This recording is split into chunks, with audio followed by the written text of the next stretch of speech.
नमस्कार, आप देख रहे हैं आईबीसी 24। मैं हूं आप सभी के साथ रचना नितेश। पूरा दिन बीत जाने के बाद एक ऐसा बुलेटिन जो 24 मिनट में आपको यह बताएगा कि मध्य प्रदेश में आज क्या हुआ। न एजेंडा, न शोर शराबा, बात आपके सरोकार की, खबर आपके काम की। तो हम आपको बताएंगे कि मध्य प्रदेश में आज क्या हुआ है।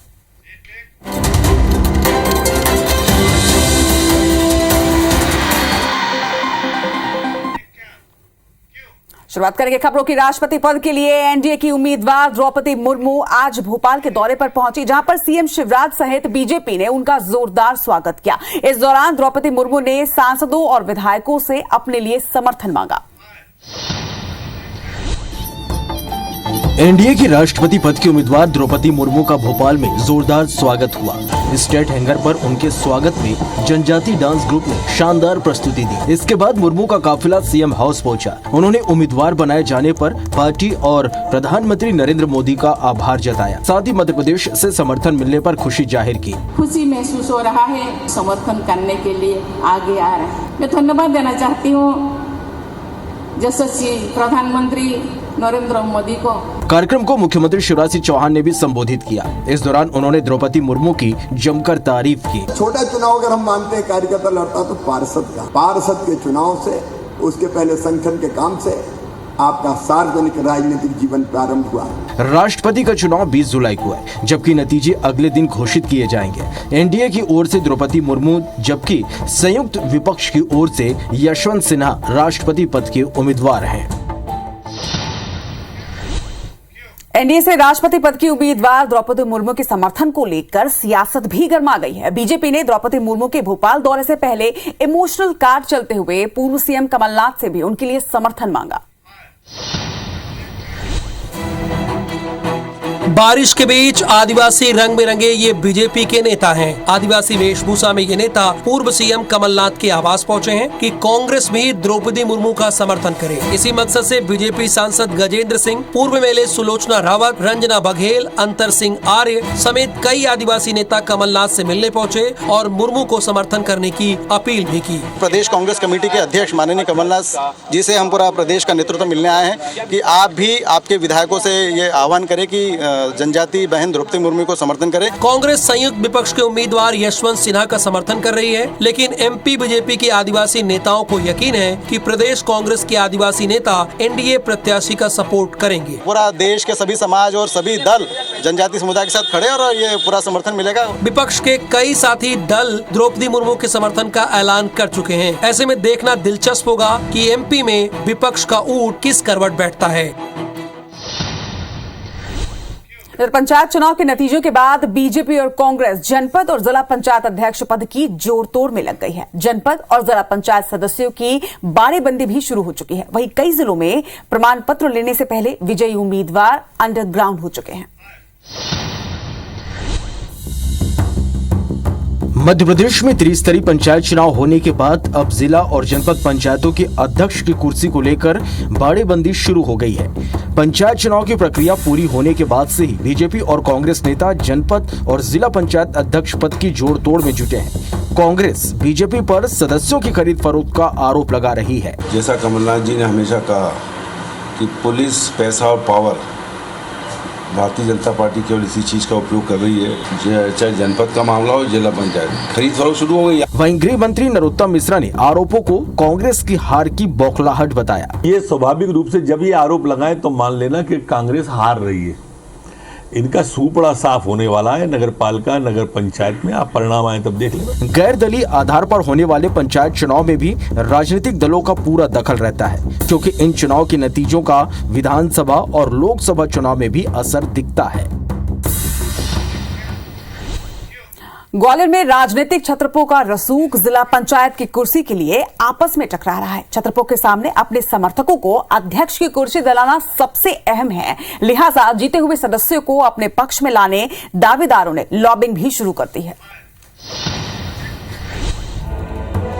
ग्वालियर में गांव की सरकार बनने की तस्वीर साफ हो गई है। ग्वालियर जिला पंचायत के 13 वार्ड के सदस्यों को मिले वोट का सारणीकरण पूरा हो गया है। 13 में से 8 वार्डों में बीजेपी समर्थित प्रत्याशियों को जीत मिली है, लिहाजा जिला पंचायत में बीजेपी का बोर्ड बनना लगभग तय है। सिंधिया जी हैं, नरोत्तम मिश्रा जी हैं, शिवराज सिंह चौहान है, सभी लोग अपना समर्थन एंड सपोर्ट कर रहे हैं। जिला पंचायत अध्यक्ष की सीट SC महिला है। ऐसे में वार्ड 3, 7 और 9 में जीती SC महिला सदस्य में से ही कोई अध्यक्ष होगा। ज्यादा संभावना नरोत्तम मिश्रा की करीबी वार्ड 7 की नेहा मुकेश परिहार की है। मैं एक निर्दलीय हूँ, मतलब हम अभी किसी पार्टी से बिलोंग नहीं करते अभी हम, और हम उस पार्टी में जाना चाहेंगे जहाँ पर विकास हो। नेता हैं जो गुटबाजी चल रही है के ऊपर, तो वो बीजेपी पार्टी का काम है।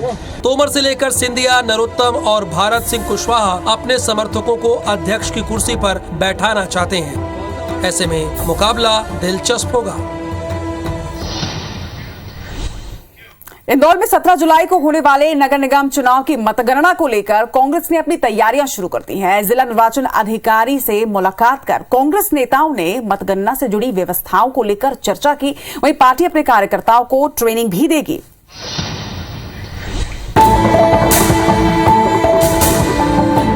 आगामी 17 जुलाई को इंदौर के नेहरू स्टेडियम में मेयर समेत शहर की सभी 85 वार्डों की मतगणना होनी है। ऐसे में कांग्रेस को गड़बड़ी की आशंका सता रही, जिसे लेकर पार्टी के प्रतिनिधिमंडल ने कलेक्टर मनीष सिंह से मुलाकात की और मतगणना प्रक्रिया सुचारू रूप से चलने और हर राउंड के बाद प्रमाण पत्र जारी करने को लेकर चर्चा की। हर टेबल पर CCTV और प्रत्याशी और पर्यवेक्षक की बैठक व्यवस्था पर भी बात हुई।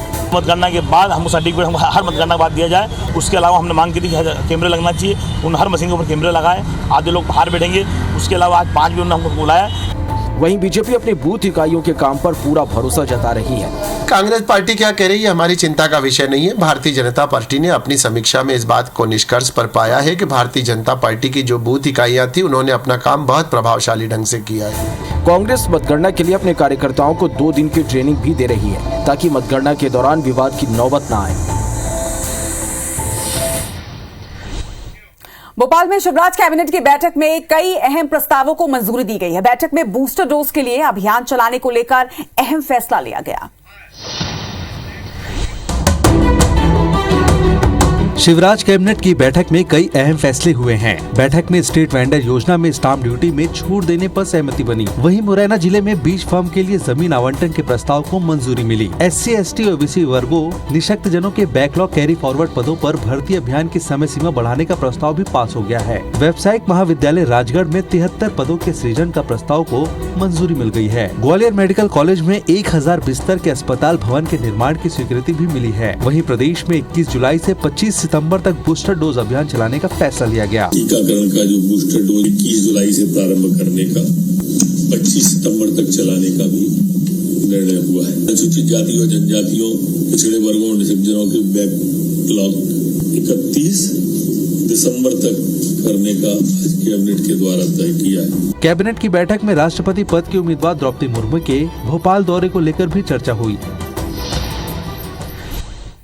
इंदौर के इमली बाजार क्षेत्र में कार्रवाई के लिए पहुंचे नगर निगम अमले को बगैर कार्रवाई के ही उल्टे पांव लौटना पड़ा, क्योंकि स्थानीय लोगों के साथ कांग्रेस के मेयर प्रत्याशी ने कार्रवाई को लेकर यहां पर विरोध जताया।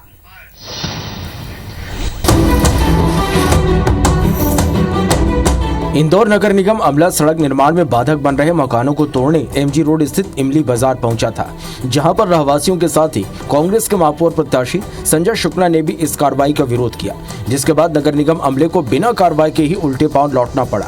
संजय शुक्ला ने नगर निगम अधिकारियों पर मनमानी का आरोप लगाया है।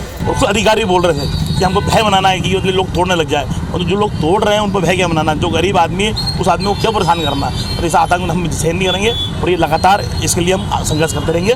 कांग्रेस प्रत्याशी का आरोप है कि नगर निगम अपनी झूठी और बनावटी कार्रवाई से बाज नहीं आ रहा, जबकि क्षेत्र के लोग खुद ही अपने निर्माण तोड़ रहे हैं। इमली बाजार से मरीमा चौराहे पे लगातार व्यापारी हो या रहवासी हो, लगातार 1 मिनट से अपना मकान तोड़ रहे हैं, दुकानें तोड़ रहे हैं, सब कुछ तोड़ रहे थे। सवाल यह है कि जब लोग खुद ही अपने निर्माण हटा रहे हैं, तो आखिर निगम अमला कार्रवाई की खानापूर्ति क्यों कर रहा है? ग्वालियर में हाफ मर्डर के आरोपी को पकड़ने के लिए गए 2 आरक्षकों पर आरोपी के साथियों ने हमला कर दिया। वहीं दोनों ही आरक्षक बड़ी मुश्किल से अपनी जान बचाने में सफल हो पाए। इस मामले में पुलिस ने एक हमलावर को गिरफ्तार भी कर लिया, वहीं बाकी की तलाश की जा रही है। ढेबरा थाने की टेकनपुर पुलिस चौकी के 2 आरक्षकों पर बदमाशों ने हमला कर दिया। दरअसल दोनों आरक्षकों को सूचना मिली थी कि हत्या की कोशिश का आरोपी वीरू गुर्जर बकोड़ा चौराहे स्थित श्रीपत गुर्जर के घर पर देखा गया है। सूचना पर आरक्षक रहीस गुर्जर अपने साथी आरक्षक के साथ मौके पर पहुंचा, जहां पुलिस को देखकर आरोपी वीरू गुर्जर तो भाग निकला, लेकिन उसके साथियों ने दोनों आरक्षकों को घेर लिया और हाथापाई करने लगे। दोनों आरक्षक किसी तरह जान बचाकर निकलने में कामयाब हुए। आरक्षक को सूचना मिली थी तो ये 2 आरक्षक गए थे, परंतु वहाँ पे भीड़ आ गई और ये उसको नहीं पकड़ पाए। पुलिस ने आरक्षकों की रिपोर्ट पर 4 लोगों के खिलाफ नामजद और 10 अन्य के खिलाफ केस दर्ज कर लिया है। वहीं हमले के आरोपी श्रीपत गुर्जर को गिरफ्तार कर लिया गया है और इसमें शीघ्र ही इन आरोपियों को गिरफ्तार किया जाएगा और जो एक मुख्य आरोपी फरार है, जिसे पकड़ने की सूचना आरक्षकों को मिली थी, उस पर भी कड़ी कार्रवाई हम करेंगे। अब पुलिस हाफ मर्डर के आरोपी वीरू गुर्जर के साथ ही पुलिस आरक्षकों पर हमले के बाकी आरोपियों की भी तलाश कर रही है। भोपाल में लोग कई सालों से जलभराव की समस्या से जूझ रहे हैं और ये समस्या सिर्फ पुराने नहीं बल्कि नए शहर में भी लोगों की परेशानी की वजह बनी हुई है। तो वहीं नगर निगम और जिला प्रशासन एक बार फिर से पुरानी गलतियों को दोहरा रहे हैं। राजधानी भोपाल में जलभराव की समस्या की बड़ी वजह कंटूर प्लानिंग और टोपोग्राफी में नगर निगम प्रशासन की मनमानी है। बिना प्लानिंग के ही नगर निगम के बिल्डिंग शाखा निर्माण के लिए अनुमतियां जारी कर रही है। जलभराव की रिपोर्ट में अब एक बार फिर से ड्रेनेज सिस्टम के नाम पर करोड़ों खर्च की तैयारी है, लेकिन अर्बन एक्सपर्ट बताते हैं कि इससे समस्या का हल नहीं होगा। जहाँ की जलभराव क्षेत्र है ये सब मार्क किए जाते हैं, ये सारी चीजें कभी मार्क नहीं हुई है। जहाँ आवश्यक नहीं है वहाँ भी सीवेज की प्लानिंग की जा रही है, किसी भी घर का कनेक्शन नहीं हुआ है, तो फिर उस प्लानिंग का क्या औचित्य रहा। उधर रिपोर्ट को लेकर भी कई सवाल खड़े हो रहे हैं। रिपोर्ट में गलत तरीके से निर्माण की अनुमतियां जारी करने वाले दोषी अधिकारियों को क्लीन चिट दी गई है। जलभराव की स्थिति निर्मित न हो, वहाँ से भी पानी तेजी से निकासी हो सके, उसके लिए additional storm water drainage planning और एग्जीक्यूशन की आवश्यकता है, जो I am sure Nagar Nigam plan करके उसको फेज 2 में लेगा। जब तक कंटूर यानी ढलान क्षेत्रों में निर्माण के लिए प्रावधान नहीं किए जाएंगे, तब तक राजधानी में जरा सी बारिश में ही जलभराव की समस्या खत्म नहीं होने वाली। मध्य प्रदेश पर मानसून जमकर मेहरबान है। भोपाल और नर्मदापुरम समेत प्रदेश के कई संभागों में बारिश को लेकर ऑरेंज अलर्ट है। मध्य प्रदेश के कई इलाकों में भारी बारिश हो रही है। निचले इलाके जलमग्न हो गए हैं। हालांकि सरकार बाढ़ जैसे हालात से इनकार कर रही है। बाढ़ जैसी कहीं पर परिलक्षित नहीं हो रही है, फिर भी हमारी एसडीआरएफ की टीमें, रेस्क्यू की टीमें सभी जगह पर तैनात है। भारी बारिश के चलते नर्मदापुरम जिले के इटारसी में कई बस्तियां जलमग्न हो गई। वहीं जिले के तवा डैम के 11 गेट खोले गए, जिसके बाद निचले इलाके में बाढ़ को लेकर अलर्ट जारी किया गया। पानी भरने की आगे आशंका है, जिसके लिए हम लोग लगातार सारी टीमों के साथ कोऑर्डिनेट कर रहे हैं। उनको हम लोग ने मुस्तैदी से तैनात करके रखा है। बैतूल के केसला स्टेशन के पास डाउन ट्रैक पर पानी भरने से रेल यातायात प्रभावित हुआ। इटारसी बैतूल सेक्शन में जलभराव के चलते दिल्ली चेन्नई एक्सप्रेस को खंडवा लाइन से डायवर्ट किया गया। वहीं कई ट्रेनें अलग अलग स्टेशन में रोकी गई। सीहोर के इछावर थाना इलाके के मोलाखेले गांव में भारी बारिश के चलते अतरालिया नाला उफान पर आ गया। पार करते समय एक युवक बह गया, जिसकी तलाश में एसडीआरएफ और पुलिस की टीम जुटी हुई है।